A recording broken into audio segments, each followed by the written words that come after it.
It's the world's biggest passenger jet, pride of the Qantas fleet. One of the most complex machines ever built. So clever, it can almost fly itself. So, what can possibly go wrong? Within about 5 seconds, it felt as if we were plunging out of the sky.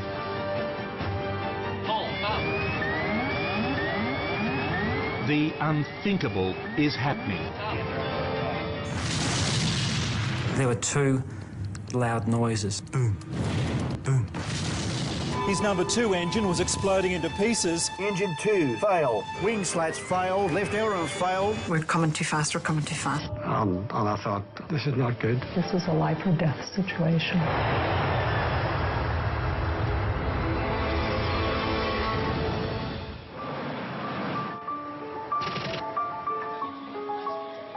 Changi Airport, Singapore. The conditions were perfect to go flying. Captain Richard de Crespigny and his team are about to fly Qantas Flight 32 on the second leg of its journey from London to Sydney. I'm leaving family, I'm leaving my sisters there. Rosemary and Larry Hegarty on their way home to Australia after a holiday in Ireland. But then my family here, my boys and my husband are here, so it's always a great pull for me as to where I want to be. Their plane is an Airbus A380, 500 tonnes of advanced materials and electronics. 4 engines, 2 decks, more than 500 seats. The biggest passenger plane ever to fly. The first Super Jumbo. It is the latest technology. It's the derivation of 100 years of aviation. At the time, there are 39 A380s in service around the world. Qantas has 5 of them. This aircraft was the first one Qantas had taken delivery of and was named in honour of the Australian aviation pioneer Nancy Bird Walton. Despite its size, it only needs 3 human flight crew. Because at the heart of the A380 is an all-powerful computer system which does all the flying for them. Alongside Captain Richard de Crespigny is co-pilot Matt Hicks. Behind them, Second Officer Mark Johnson. But unusually, there are 2 other pilots on this flight. Harry Wubbin and Dave Evans are check captains. Their job is to review the performance of the crew. Today, these 2 check captains may make the difference between life and death for 469 people.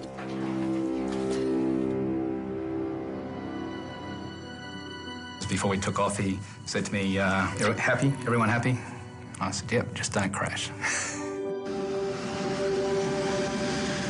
Qantas Flight 32 lifts off from Changi Airport just before 10 a.m.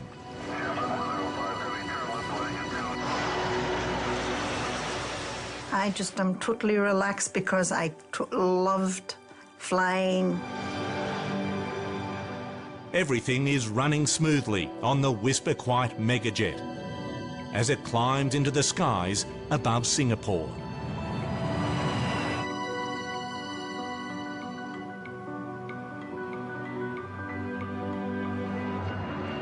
Five minutes later, as it reaches 7,000 feet,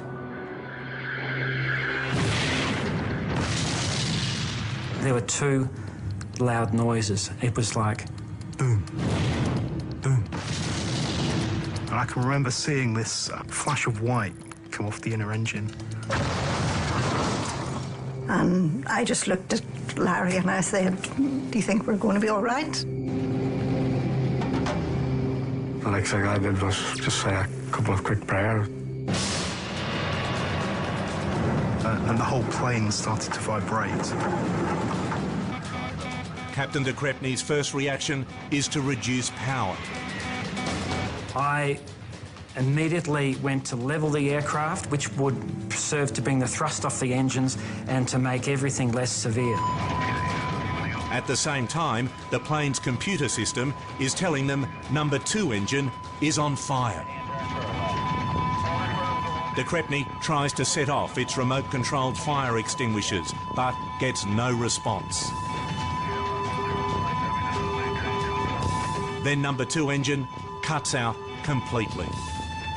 Engine 2, fail. Losing 1 engine out of 4 is a problem, but it shouldn't be a catastrophe. The plane's computerised flying system is programmed to manage just such a situation.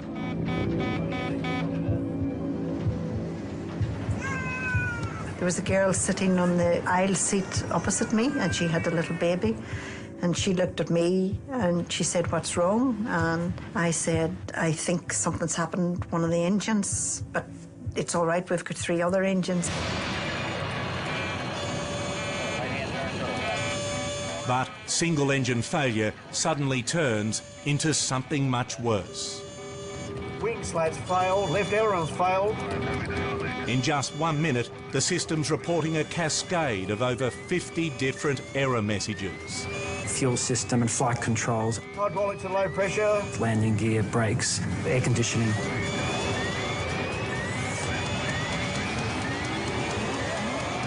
And now the problem with number 2 engine starts spreading. Engine 1 in degraded mode. What I wasn't expecting to see was 2 other engines in less than normal condition. Engines 1 and 4 are still working, but the computer system is warning the pilots it can no longer fully control them. When you get a systems failure with an aircraft as sophisticated as the A380, if it's a big systems failure, the computer starts telling you everything that's wrong. And in the case of the Qantas flight, there were an awful lot of things that were suddenly wrong. Qantas Flight 32 is now in deep trouble. It's becoming clear the explosion has caused a massive failure of the A380's onboard computer system, and that means the plane can become virtually unflyable. 469 lives now hang in the balance in a battle of man over machine. Qantas Flight 32 is in a world of trouble. An explosion has already taken out 1 engine. Now the onboard computer system, which the pilots rely on to fly the plane, has suffered a massive failure. One of the worst things that can happen to an aircraft, and recent history has shown just how disastrous that can be. 2 years earlier, over the south of France, an Air New Zealand Airbus A320 has been on lease to a German airline. It's now on a short test flight before being handed back to its owner.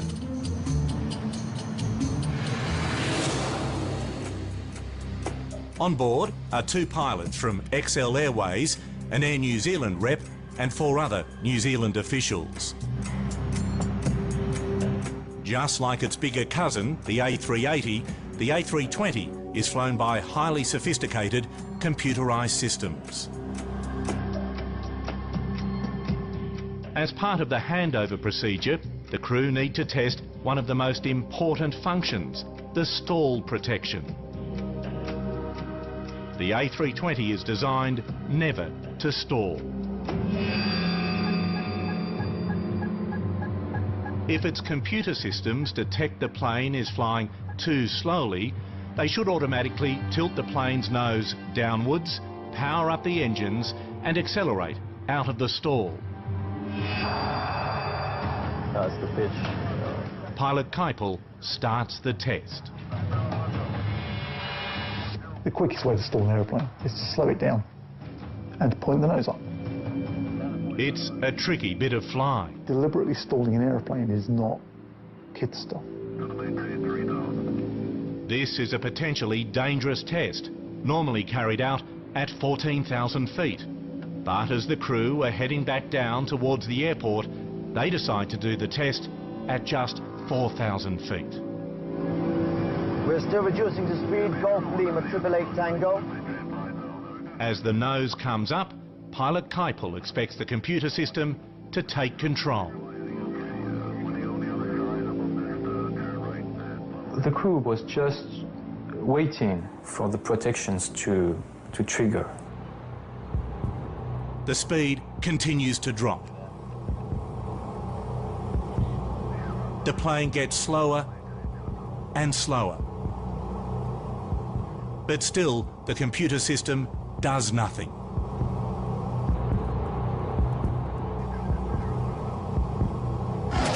Don't sink. Then the plane starts to stall. Don't sink. The stick shaker goes off. The plane swings violently left and right. Don't sink. The captain immediately applied full thrust and gave a little bit of nose-down input on the stick. The extra power from the engines should pull the A320 out of the stall. The nose does start to tilt down. But then it stops. The aircraft is not responding the way it ought to. Suddenly, the nose starts soaring up again. It's pitching up all the time. The aircraft is now pitching up at a frightening angle. Should I increase our airspeed? The plane's stalling again.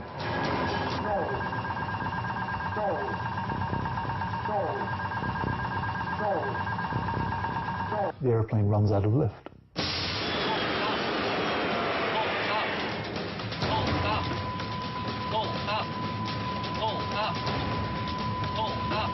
It's out of control. Don't sink. Don't sink. It flips over, then plummets nose down. Terrain. Up. At 4,000 feet, the pilot has no time to recover. Caution. Terrain. The plane simply runs out of sky. Terrain. Caution. Terrain.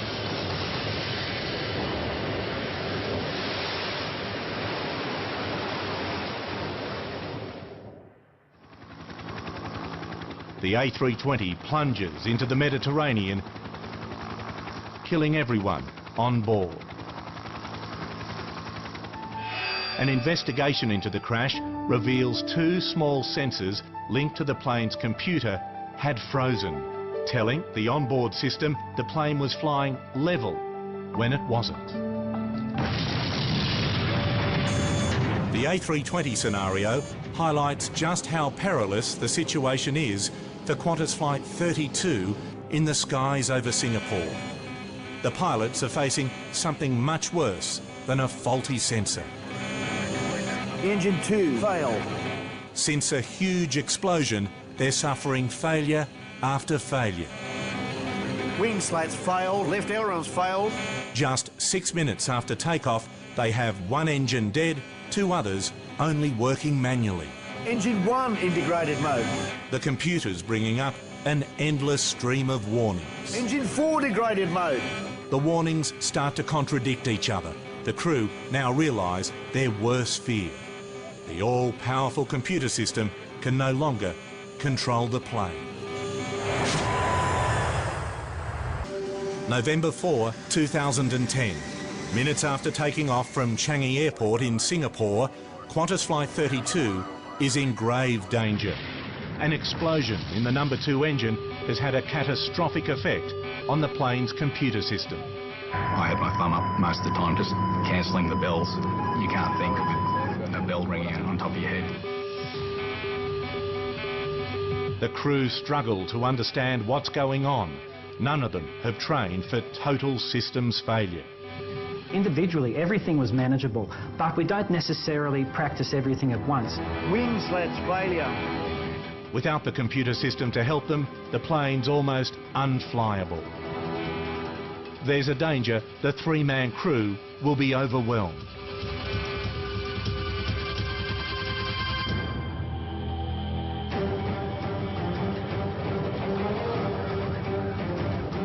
But luckily, right behind them, they have two of Qantas's most experienced captains, Dave Evans and Harry Wubbin, who were on board to check the crew's performance. The 5 pilots divide up the tasks between them. Richard de Crespigny focuses on actually flying the plane. The first officer reads out the error messages. Landing gear control and indicator warnings. Then he and the second officer respond to them. In the chaos of confusing messages, the experience of the 2 extra captains is crucial. They help the crew take the decisions which the system can't. I do apologise, Hayes. Where we have a technical issue with our number 2 engine, we have dealt with the situation. At this stage, everything is secure. The aircraft is flying safely.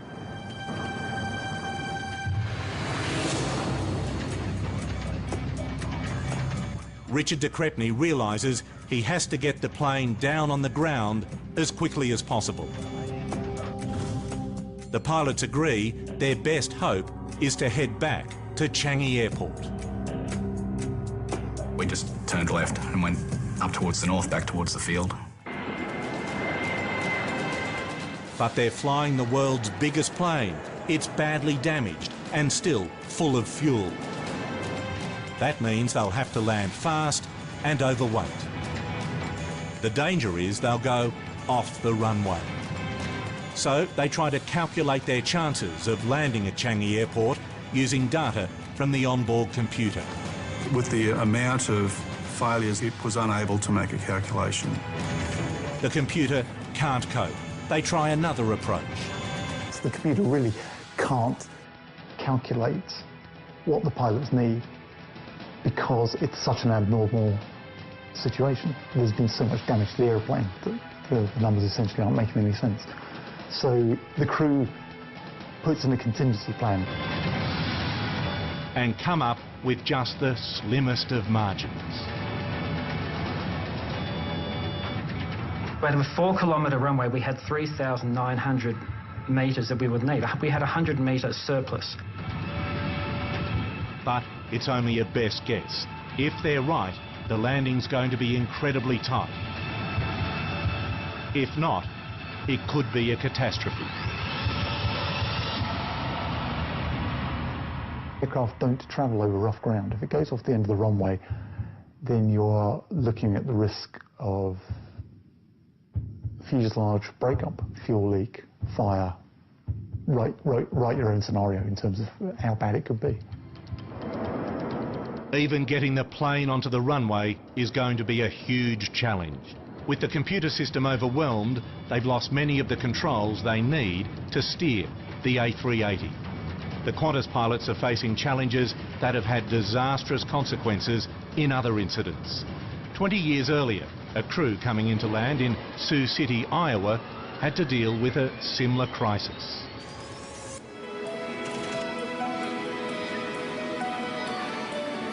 Denver, Colorado. United Airlines DC-10 is preparing to take off for Chicago. The crew have no idea that this flight will turn them into aviation heroes. Al Haynes is captain of Flight 232. Okay, starting checklist. Battery switch. Check. Bill Records, first officer. The weather was good. The flight was anticipated to be normal. Standby power selector. Check. Dudley Dvorak, flight engineer. Hydraulic system. Hydraulic system good. And Jan Brown, the first flight attendant, is looking after the 285 passengers, including 52 children, on a special Children's Day promotion.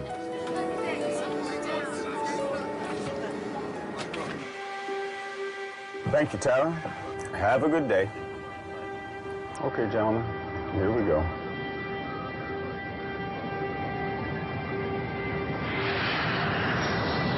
Just after 2 p.m, Flight 232 begins its 2-hour journey to Chicago. Engaging autopilot. It's all yours, Bill. Should be a smooth ride. We're in cruise, and nice smooth flight. Everything's going fine. We've been airborne about an hour.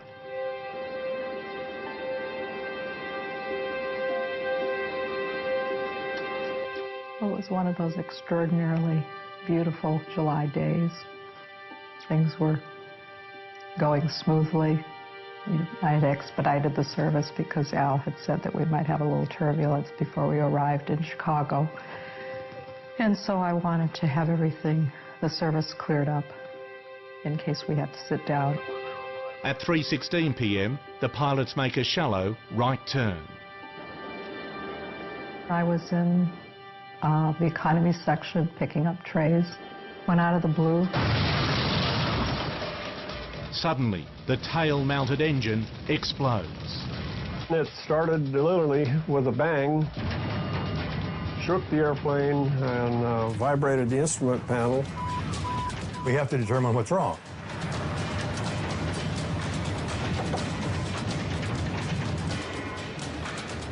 Knowing that people always look at us to see what's wrong, I just kept my game face on. I see a woman holding a small boy on her lap. So I immediately go to her and I, in a very calm voice, told her, "Are you okay? We'll be all right."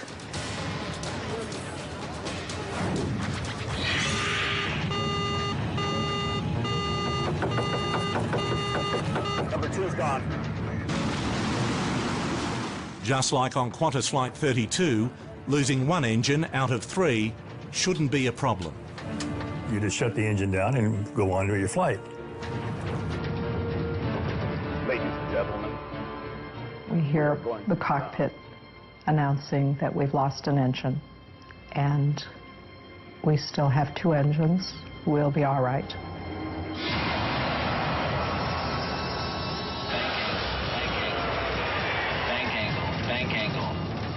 Then the plane starts to bank steeply to the right. They try to correct it, but it doesn't work. Bank angle, bank angle, bank angle, bank angle. The pilots now realise they're facing much more than single engine failure. System 1, 0 pressure.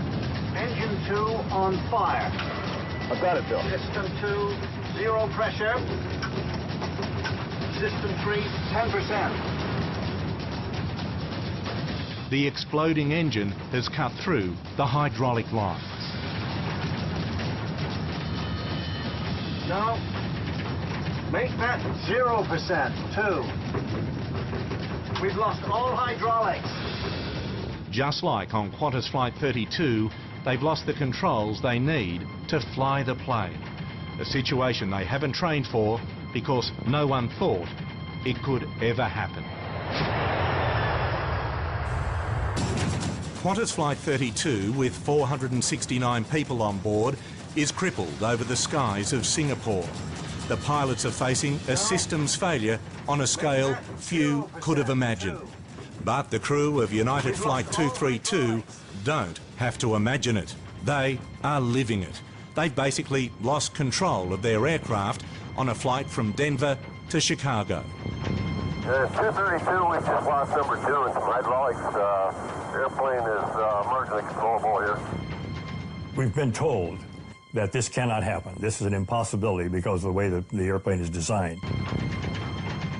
It took us a while to realize we have nothing. All we had were the throttles, the power. And that's something we don't train for, so we don't really know how to handle that. Somehow, they have to find a way to manoeuvre the plane using the only control they have left, the throttles, which control the thrust from the 2 remaining engines. We're not told how to fly the airplane without hydraulics because you can't lose them. So you never practice it, you never drill it. It was completely foreign to us. At this stage, Jan Brown believes there is only a minor problem. I think it was Dudley telling me to come to the cockpit. We've lost all hydraulics. He's now telling me that we've lost all hydraulics and that I should secure the cabin and brief the passengers. And the situation is such that we could go straight down. And there's nothing that can strike more terror, and I've never found the adequate word, petrified, terrorized, terrified, that this is a life or death situation. And I'm just hit with the enormity of the crisis. It just made my blood run cold. And my first thought is, oh, please, God, let me be someplace else. Jan is sent to reassure the passengers. My mind is working, that I have to be calm, my crew has to be calm, we have to keep the passengers calm. I was very concerned when I pick up the first tray after I've come out of the cockpit, and my hand was shaking. Meanwhile, Captain Haynes and First Officer Bill Records are struggling with their improvised steering. We just can't do all of that. There's just too much to do. What they need is another pair of hands. Just like Qantas Flight 32, the crew gets a lucky break. One of the passengers, Denny Fitch, is a DC-10 instructor. Comes up, introduces himself, and asks what he can do to help. The four crewmen divide out the tasks. So he's standing between Bill and myself and operating one hand on each throttle. If we had to turn left, one of us, either Bill or I, would say left, and we'd turn the control wheel to the left, and Denny would push the throttle up to the right to bring that wing up and help us turn. Easy, easy. Now some right. A bit more. It takes pinpoint accuracy and every ounce of concentration. We're not thinking about crashing. We're not thinking about burning. We're not thinking about how we're going to do when we get close to the ground. The main thing is take one step at a time. Okay, now some right. Gradually, they bring the plane back under control. The question is, can they land?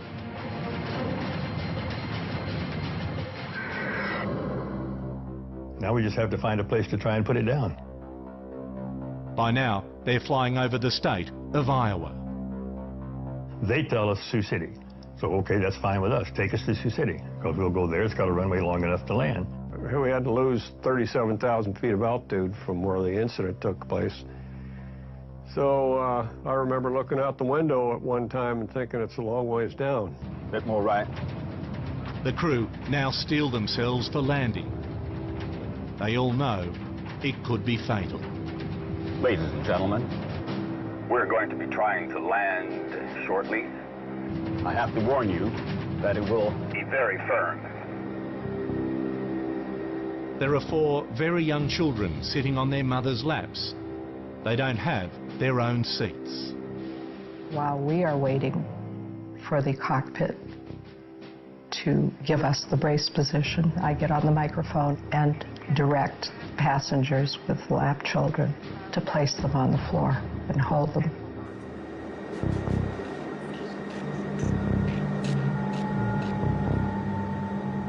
I'm saying this and I'm thinking to myself, this has to be the most ludicrous thing I've ever said in my life. What sounds good in a training class does not sound rational in real life.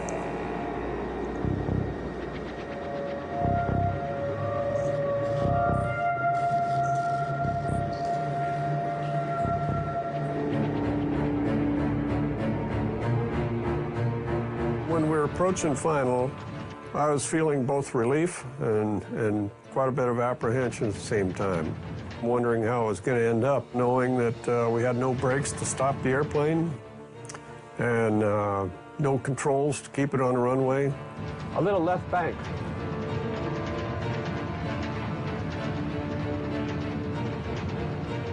We were descending way too fast.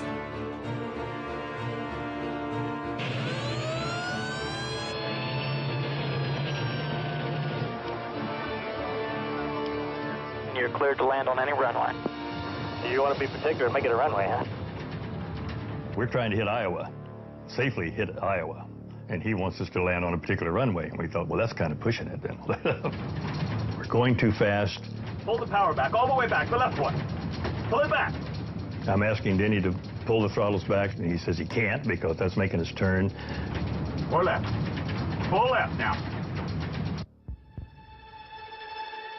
I can barely see we're close to the ground. And just hoping that everything will come out right.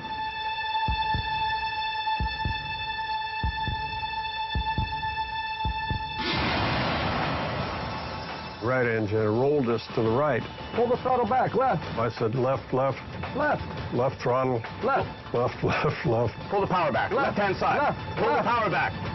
Pull it back. The airplane started rolling to the right. And then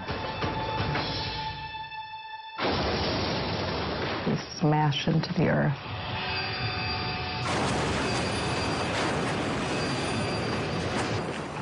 And I just blacked out.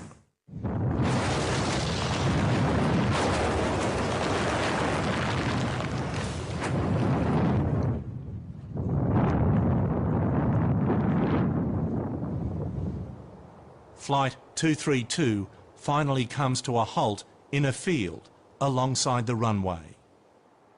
I can hear Bill talking to Denny, and I can hear Dudley, and there's no other sounds. It's completely quiet. The 4 crew in the cockpit survive. So does Jan Brown. But out of the 296 people on board, 111 perish.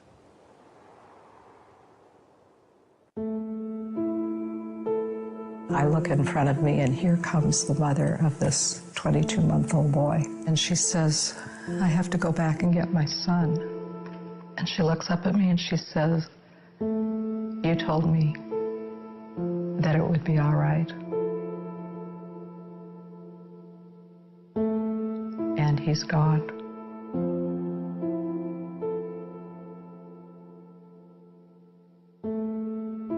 I'm thinking, I'm going to live with this the rest of my life. Incredibly, there are 185 survivors. But for QF-32, the danger is far from over. Somehow, Captain de Crespigny and his crew have to land the world's largest passenger jet, rendered virtually unflyable by a massive computer failure. Qantas Flight 32 from Singapore to Sydney prepares for an emergency landing at Changi Airport. Engine 1 integrated mode. The plane's computer system is in meltdown. They have lost almost all the flight controls. Yet somehow the crew have to find a way of bringing the giant Airbus A380 down safely. 469 lives on board are at risk. I thought about my wife and kids for a while. Thought better do a decent job here, otherwise I'm not coming home.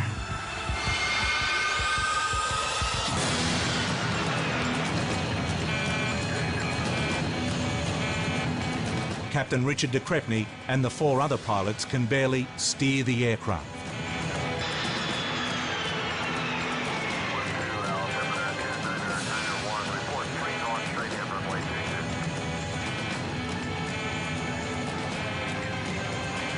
When the engines exploded, the debris from that engine has gone through the wing. It's severed electrical lines, it's severed hydraulic lines.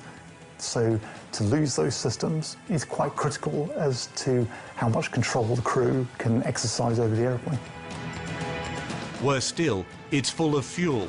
It's 50 tonnes heavier than its safe landing weight. I had to be as gentle with the aircraft as I could. Being gentle is incredibly difficult. Normally, the computer system controls the plane. But without it, it's hard to correct the slightest roll to left or right. And damaged wing slats make it difficult to slow the plane down for landing. controlling the airspeed is going to be an immense challenge. So Captain Richard de Crespigny adopts the same solution as the pilots on the United Airlines flight. He's going to use his engine throttles to manoeuvre. Number 2 engine is dead, but he still has limited thrust from numbers 1 and 4. So he sets them at equal power. This should stop the plane from rolling left or right. To control the plane's speed, he's going to use number 3 engine, the only one he can fully trust. My whole concentration was the runway and the speed. So I just had to make sure we flew exactly on that approach speed. We couldn't be fast. If we came in fast, we'd overrun. We couldn't be slow, otherwise he'd just drop out of the sky. The difference between stalling and hurtling off the end of the runway is just a few knots. It's not a margin that you would ever want to fly in normal operations. I told him the speed was critical, that he had to maintain the speed, which he knew. And I thought, well, thanks, Harry, that's an understatement. I do apologise, ladies and gentlemen. Check Captain Dave Evans warns the cabin crew. And I can remember overhearing him say it's going to be a very fast landing. And the air stewardess's eyes bulged at that comment. Harvey Tower, Long Easy 316 Delta Bravo, flight at 2. Air traffic control clears Qantas Flight 32 for final approach. Richard de Crespigny holds the plane steady.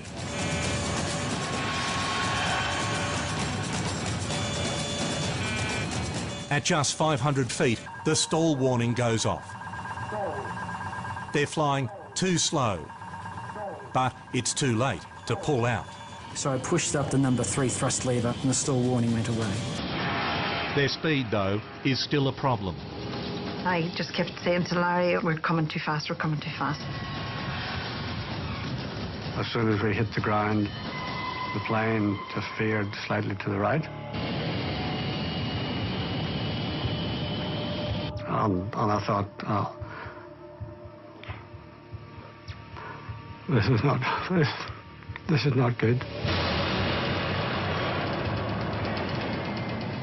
Just didn't seem as if we were slowing down. We were just going such a high speed the whole time. With the automatic brakes not working, de Crespigny resorts to brute force. The auto brake system had malfunctioned, so he had his feet on the brakes, manually braking the aeroplane. As I said, brakes. Right. And he said, I am, and I said, no, get into it.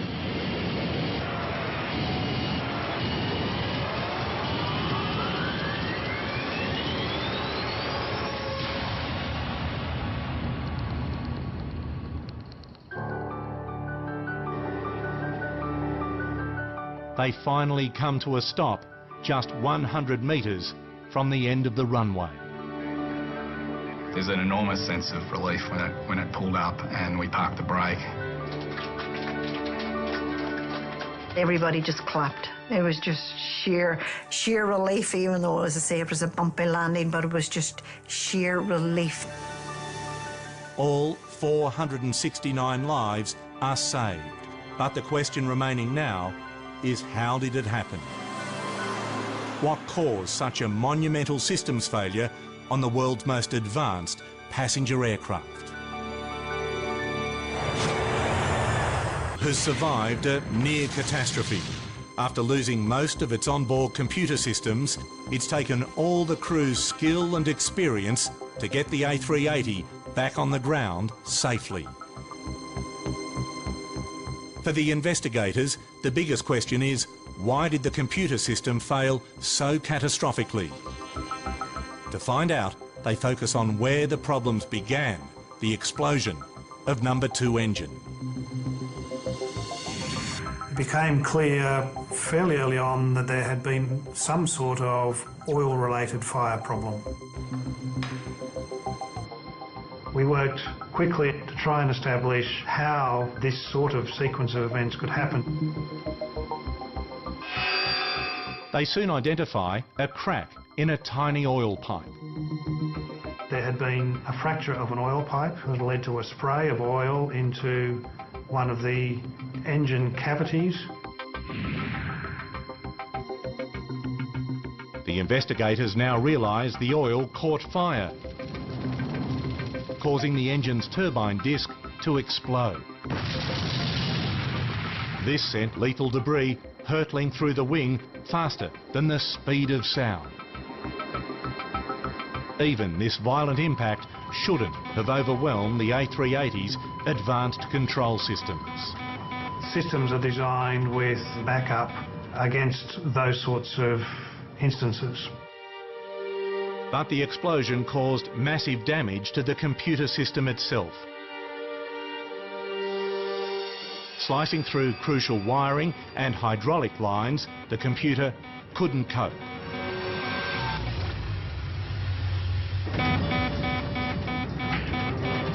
What saves the plane is the pilot's ability to cut through the system's confusion and focus on the controls that can still keep the plane flying.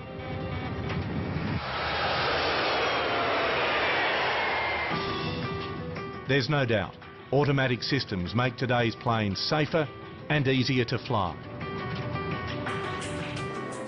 But Qantas Flight 32 shows that there is a limit to what systems can do.